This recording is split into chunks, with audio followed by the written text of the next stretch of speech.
Segunda-feira da 12ª semana do Tempo Comum.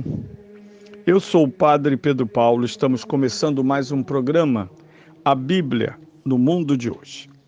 Bem, iniciando a semana, antes de prosseguirmos no aprofundamento do Evangelho que ouvimos nesse domingo e que prolongamos na meditação desta segunda-feira, bem, voltemos agora ao Evangelho do domingo, São Mateus, capítulo 10, versículos 26 a 33. Na sexta-feira, eu começava a comentar esta impactante frase de Jesus, dita aos seus apóstolos, mesmo porque os evangelhos tipificam um permanente diálogo entre o mestre e seus discípulos. Entre os muitos e inumeráveis discípulos de Cristo, destacam-se os 12 discípulos a quem Jesus constituiu apóstolos. No domingo passado, 11º do Tempo Comum, vimos inclusive a lista dos nomes, a missão: afastem dos homens os demônios e curem os homens de toda enfermidade. 2 princípios de poder apostólico. Bem,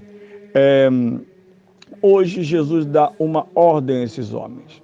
Diz a eles: não tenhas medo dos homens. E na sexta-feira eu já repercuti esse pânico que foi criado e que permanece, essa estratégia de paralisação. Não podem dizer isso, não podem dizer aquilo, não podem abrir igreja. Cada vez mais os homens tomam conta, como se eles tivessem poder sobre o poder dos apóstolos. Não tem. Claro que desobedecer os homens e este mundo tem preço. Nem todos queremos pagar esses preços. Mas Jesus não dá muita hipótese. Não tenhas medo dos homens. O Evangelho é pregado somente com esta coragem, essa distinção, essa impavidez. Nós encontramos isso tipificado no comportamento dos apóstolos, que lemos nos Atos dos Apóstolos. Parresia, intrepidez.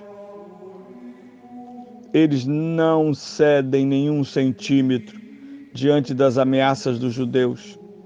Não cederão nenhum centímetro diante das ameaças do Império Romano. Não cederão nenhum centímetro diante das ameaças das heresias.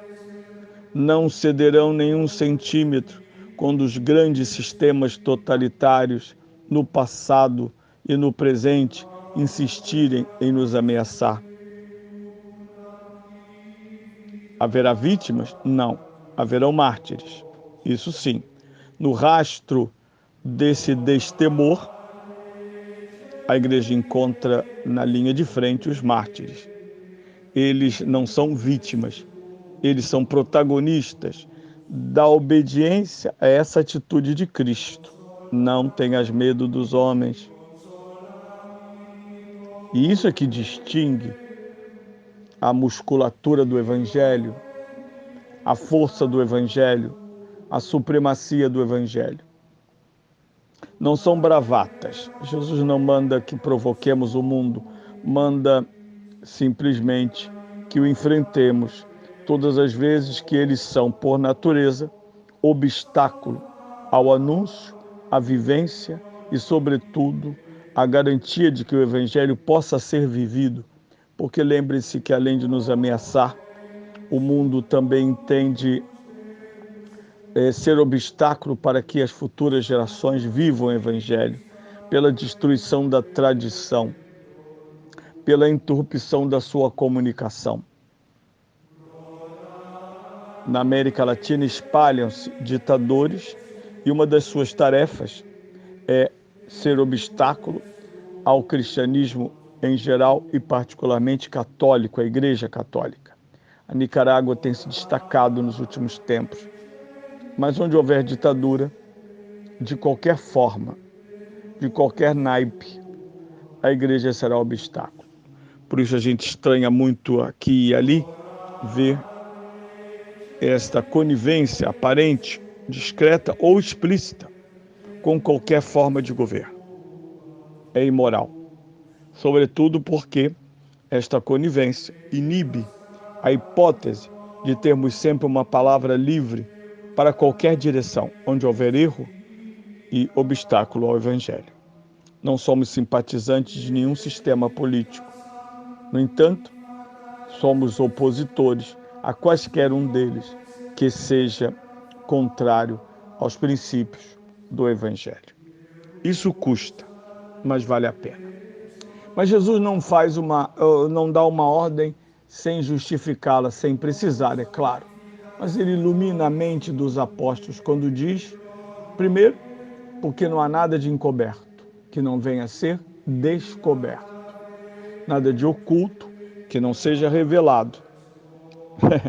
Uma das forças da ditadura são as censuras, passadas e presentes. Nós sabemos muito bem que o mundo censura o Evangelho,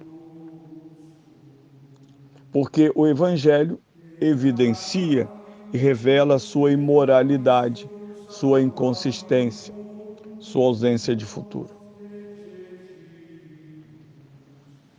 Por isso Jesus diz, não temam os homens, eles não podem esconder-se e justificar-se diante do Evangelho. Depois Jesus avança na sua argumentação, dizendo, eles matam o corpo, sim, podem matar o corpo, mas não podem matar a alma. E aqui está uma força imensa da fé. Ateus imaginam-se só corpos, só matéria. Por isso são tão frágeis, violentos, porque a matéria é limitada no tempo. A matéria tem tempo de validade. Por isso, às vezes, parecem tão desesperados. Tudo para ontem, mesmo sem porquê. Jesus insiste, estes homens, a quem não deveis temer, não podem matar a alma, não podem matar o princípio, não podem matar a verdade. O cristianismo prossegue apesar deles, porque é verdade. Quando a nossa pregação se mistura com o materialismo, e isso se viu claramente nas hermenêuticas inspiradas pela teologia da libertação, de fundo marxista,